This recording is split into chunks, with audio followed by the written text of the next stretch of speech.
In case you're new here, I love the PlayStation Vita, and unfortunately, Sony has decided that they will probably never again make something like this. I don't even want to just put it on Sony. The whole industry will likely never create something like this again, at least in a long period of time. And as per my previous video, I'm still using a GPD Win 4 for the sake of my PC collection, and then this, the AYN Odin 2 Mini, for the sake of my classical emulation situation. And also just like, look at it. It's beautiful. It's perfect. It's good size. I would consider both of these pocketable, but I really think this is obviously the more pocketable device. Anyway, what's the point of today then? Well, that would be because I bought another handheld, folks. Let me introduce to you another GPD Win 4. Now, before we get started, because I know there's going to be people asking, why did I not wait until the GPD Win 5 was coming out? They released this video, and it demonstrates it with an incredible high-end CPU that is definitely better than my current one. It's going to have a 120 hertz screen. It's going to be better in most ways. But as we've discussed on this channel multiple times, the reason why I'm even bothering with all of this is because I think the Steam Deck is a really cool device, but it's too big for my needs. I cannot fit this in my pocket. And the GPD Win 5 is going to be the size of... hang on. They gave official dimensions and... no, okay, the Steam Deck's still a little bit bigger, but it's going to be this big. Basically closer in size to what the Steam Deck is or the ROG Ally. Those are great systems. They're just not the portable systems that I'm looking for. I did things a little differently this time. It's not the same piece of hardware. I didn't just buy a black version of what I had previously. This model has the Ryzen AI 9 HX 370 or whatever the piss it's called, whereas my old one had a 6800U. This is better, more performant than the Steam Deck. I should hope so. It costs more money. But this one is significantly better. And to take it even further, what I decided to do straight out of the gate with this one to avoid any problems, as you may have seen by looking at the UI, I straight away ripped out the storage size that was available. It was a 2 terabyte drive. I actually replaced it with a 4 terabyte drive. I then redid some thermal compound, the usual little bits that you do. You may as well, considering the bloody thing's open. Actually, not too difficult and quite an easy process. There's plenty of videos you can watch to see how to do that if you end up getting one yourself. But no, then I also decided to, instead of primary just Windows on this one, this time I decided to dual boot Windows and Bazzite. Now, Bazzite, in case you don't know, it's a Linux distribution that primarily opens like Steam Big Picture, like the Steam Deck. And that, well, it has multiple uses. Not only is it a more like gamey kind of feel as you would open the device, you can jump to a desktop environment if you want to, but you also get one of the most important things. You get a proper sleep function, meaning you can carry on where you left off in game, out of game. Just a caveat, on GPD Wins, there is an issue where once the battery depletes past a certain point, it will just fully shut off. But if you leave it for an hour, 2, 3, it will keep the sleep function, which means if I'm playing something, pausing, jumping off the train, blah, blah, blah, sleep function works. Okay, that was the main reason, well, one of, that I went for the AYN Odin. This I still use. I still use both in conjunction, and there are obviously different reasons as to why. I mean, the size difference and the portability, obviously this one is so much better. It's just kind of like the PlayStation Vita's. The whole reason I kind of started this collection, I didn't want it to be a collection, I just wanted one device that does everything. So with these two devices, the 6800U and the AI 370 HX, stupid name, the main reason I got this is, of course, the battery life is practically going to be the same, or so you would think. This is a much more powerful device. I almost want to say generational improvement, but the advantage there is not just how games run, because of course I will all of a sudden get higher frame rates and higher resolutions and higher settings. No, what I can do, and this is probably the most amazing part about these handhelds, if you actually get a more efficient chip, and generally a more powerful chip tends to be more efficient when you lower that TDP down. So Shadow of the Tomb Raider has a nice little benchmark test, and so I'm not going to give you loads of stats because that's just, but I'm going to play some games in a minute. At 28 watts low on my 6800U, I got 37 FPS, whereas I got 59 FPS on the HX 370. And at 18 watt, which means lowering it way down, 34 FPS on my 6800U and 57 FPS on my new HX 370. So all of a sudden, I'm running it better than I did previously with a lower wattage, which means it lasts longer and plays better, which is perfect. I've essentially like doubled my damn battery. And of course I could go even lower than that, but that's just like a simple test to show you more power is actually better in pretty much every case in this situation. PS3 emulation, infamous one. The frame rates I'm looking at, 20 to 30 FPS on the 6800U.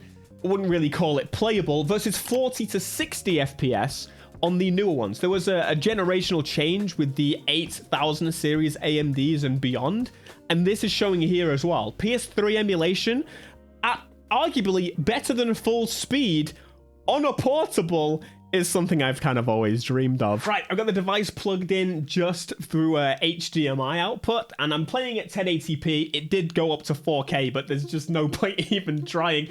But this may look familiar if you've got a Steam Deck, if you've got any other portable that you use Steam Big Picture, or if you just use Steam Big Picture. You can see, if I press this, I can actually bring up TDP. Now, this is where you can set the power, and that's where you can find battery life balance along with where you want the performance to be. All of this is just working with Bazzite, which is so nice. I love that when communities get involved with this stuff. So I've got a few games I want to try and demonstrate, and I think this is a perfect time to do it. Let's start with Tokyo Extreme Racer. I don't know if I've even tried this yet. We're already in.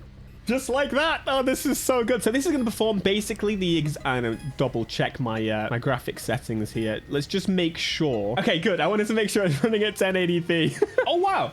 I haven't seen this before. That's a new thing. All right, I don't know what it's going to be running at performance-wise. I'm currently at 14 watts, which means I will be able to play for a long time. I will play around with it, but I just want to jump in. Now, I know for a fact that we've got some people that won't comprehend that this is supposed to run on a tiny little screen. So please do be aware, it's supposed to run on a tiny little screen, but already we are solidly 60. So can we change the graphic settings from here? Nope, we're going to do it from elsewhere. Let's just go full ultra. This is not going to perform very well. But, right, we are now... Oh, we're much higher than I thought we would be. Yeah, so we bumped all the settings up to a default. I'm at 52. Now, to be clear, I am now running this at the 28 watts, which is a pretty aggressive... You're going to get, like, less than an hour, probably, if you ran it like this the whole time. Look at that battery. You can already see it dropping down pretty aggressively. But I'm playing on the significantly high settings, and this is a 1080p image you're looking at, obviously stretched to whatever resolution screen you are looking at. Not the highest settings. This game, I know people are always talking about, oh, it's well optimized. Let's be real a little bit here, folks. This is an Unreal Engine game. And Unreal Engine games, yeah, let's not go too crazy with the credit. Anyway, this is playable. This is really nice. And being able to play this on the go is super nice, because this is probably one of my favorite games from this year. And the full release, not even here yet. Let's race just this random little car. Being able to play this on, like, essentially a PSP XL, pretty damn epic. It's kind of a dream come true, if you will. Let's go, sucker! I don't know the button for NOS. Oh, yeah, I do. Clearly, I'm just lying. Clearly, I have no idea what I'm talking about. You suck! Is this, like, the only modern game that doesn't have, like, frame gen? You know, maybe that's the case. Right, what I'm going to do now is demonstrate dropping down that TDP. So if I go down to 20 watts, what are we going to get? FPS? Oh, to be fair, 15. To be fair, that's not doing bad at all. So now I'm using half the power, and I'm getting essentially a very similar frame rate. 40 frames on these portables is actually... That is sick. This game probably wouldn't run on my other one, to be clear. This is nice. Right, I'm going to be here all day if we just play that one game. So I've got others I want to try. Let's download CarX Street. This could be pretty interesting. Never mind. They've disabled Linux support. Absolute knobends. Anti-cheat. For God's sake. Why even let me download the damn game? I hate you so... Why have you done this? All right, GTA 4. This is something that you can't play on an Android handheld. Well, I mean, you might be able to soon. But it's a game that you couldn't play on the go ever before, and now you can. It's a little bit older. I'm going to play episodes and gay Tony. I have locked the frame rate to 60. That's one of the things you can kind of do within the software, because there's no point. The panel is 60. It's got my save game, and whoa. This is nice already. Oh my God, this is like This is great. Okay, what I'm going to do, because the settings have been just picked for me, I'm at 28 watts. Let's bring this down to like 14 and see where we are. We're still at 60 frames. Okay, let's bring it down to 6 watts. Oh. Mate, we're playing at PS3 quality. PS3 quality at 6 watts of power. This is fantastic. All right, let's find a nice balance. 8 watts. Is that going to bring us up? What in the God's name?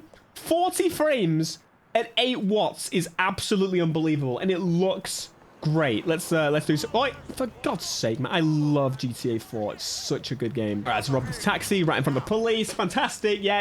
I know what I'm doing. And we're off. I'm just gonna turn the music off because YouTube. But no, this is awesome. I've not tested this yet. Sorry. This is sick. Out of the box. I've not touched anything in the settings or anything yet. This is running at 1080p. Definitely. No frame gen back at this point. How many hours am I gonna get out of this damn thing running this at 8 piston watts? What do I need to get to 60 FPS? Let's bring it up. Oh, we're at 55. This looks fantastic. I'm pretty happy with this. And 12 watts gives us 60. That is... I love this so much. Look, I'm not messing with you. I'm playing on this right now. Switch to who? Cyberpunk, baby. Yes. Let's hop on in. Now, this is one I have tested. What I did with this one is pretty fun, actually. I compared the idea of getting a Switch 2, because that was running on ARM, to this x86. So my findings at 28 watts, I was looking at, for the most part, 50... 49, like it was pretty damn good. I'm not running on the super lowest settings. As you can see, it looks pretty awesome, but these replicate the Switch 2 settings. Mate, look at that. 60, not even plugged in for power. Beautiful, stunning. And what I found is if I go, what the maybe I should not be in this area. So down to 15 watts and we will see a significant drop, but look at that. 46, 47, 50 FPS. That is absolutely nutty. I can't believe that. That's actually running maybe better than it was previously. Maybe my settings have changed. 9 watts all the way down to 9 watts. And yeah, this is where we become... How is that 25? That is not 25 FPS. 13 watts gets us just above 30. Mate, this is multiple hours. This is Cyberpunk we're talking about. 19 watts seems like a good area, like 40, 50. I know people say that it's super smooth to have like 40 FPS, but this... In my opinion, this is much better. 50 frames is like almost indistinguishable from 60, except in Cyberpunk. Cyberpunk really needs like 1 million. I'm gonna be honest here. That's right. That's right. This is why I play racing it. No, it's not. Cyberpunk shooting is a little slow and jank. Let's be real here. Come on. I am using frame gen, of course I am. All right, that makes sense. That makes a lot of sense why it was really jank at like 15. It looked completely different. I completely forgot what I said, but yeah, FSR. Frame gen makes sense. Here's what we're looking at. Medium, low, medium. Yeah, these are my copied settings from like the Switch version. I love Ratchet and Clank, in case you don't know. That's one of my favorite IPs to have ever existed. Anyway, this is the newest one that is available on PlayStation, and it's playing pretty well. I'm currently at like 20. I'm going to be honest, this is a heavy game. When I tried to play it on my original version of my GPD, it would lag like hell until you got past like the loading, and then it would be fine. As you can see, even when I just boosted it up to 28 watts, this thing is... It's really jumping around. It's really not sure what to do. This is what I'm running at 1080p, which is pretty cool because I think last time I was doing 720p. I am using FSR. You can also use the Insomniac's own upscaler. They've also got the Intel-based one. Let's turn on some frame generation because that just kind of makes sense, and confirm. And all of a sudden we should have 40 frames. I mean, listen, Steam Deck people would say this is the best playable experience ever. And I'm playing it to... Oh, turn this way down. What's an actual playable amount? Let's say 15 watts. And my frame rate didn't change. It's doing some magic itself. That's for damn sure. What if we go down to 10 watts? Oh. Just under 40? Yeah, it's definitely dropping. Okay. The idea of any of these portables, if you've never used one before, is finding a nice balance of where you're using as little power as possible and then just getting on with it. But the fact that I can play like this new Ratchet and Clank game on the go, again, imagine this is a tiny 10-inch screen. This looks awesome. And I am so happy that I'm at this point. This is an open world map as well. I'm going to give it credit, you know. Usually it's just, you know, small platforming game. Look, I could sit here and play these games and demonstrate to you all day, but I wanted to give a few more points. I am kind of interested in doing a test between my ARM Android-based and this x86-based platform and seeing in the terms of emulation what battery life I get. Of course, this is a bigger device and it is a little frustrating. There's a bit of friction wanting to play them on multiple platforms and not really being able to move very easily, save games from one device to another. Android locks away where the memory cards are stored, meaning uploading them you have to do it manually. Maybe if I root the device I can do it, but basically that just takes another level of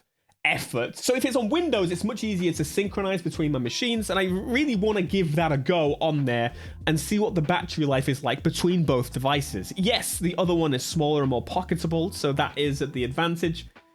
You see, this is where this is where it becomes a problem when you have a lot of devices. Now, the GPD in the white, I'm just going to probably let Meadow use this one. I think that makes sense. Going forward as well, though, battery-wise, we have got a couple of emerging techs, like, of course, solid-state batteries and the silicon carbon batteries, which are coming to phones soon. I think there's some, like, Chinese phones that have them. They're not quite there yet, but we'll get to the point where we have battery capacities that last much longer than they do currently in practically the same amount of space. This is going to be game-changing for the idea of portables and increasing the power of those as well. Listen, I could go on long about that.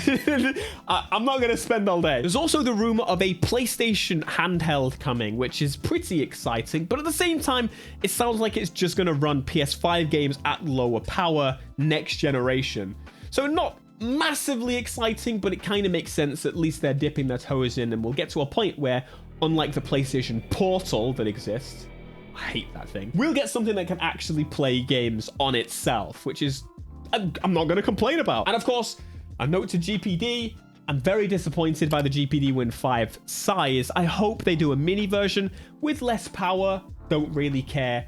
I just want the size. It's going up to the same size as every other handheld, and it also drops the keyboard, which is a significant point for this device. I mean, it will make the device thinner, so there is that argument, and the on-screen keyboards are fine. You don't really use the keyboard that much, especially if you're running something like Bazzite. It just, don't really use it. But that 120 hertz screen and the new processor that's like insane, like we're talking hundreds of FPS in new games for all of about 5 minutes, but they can go down to like 6 watts if you really want to, and efficiency is going to be probably pretty good there.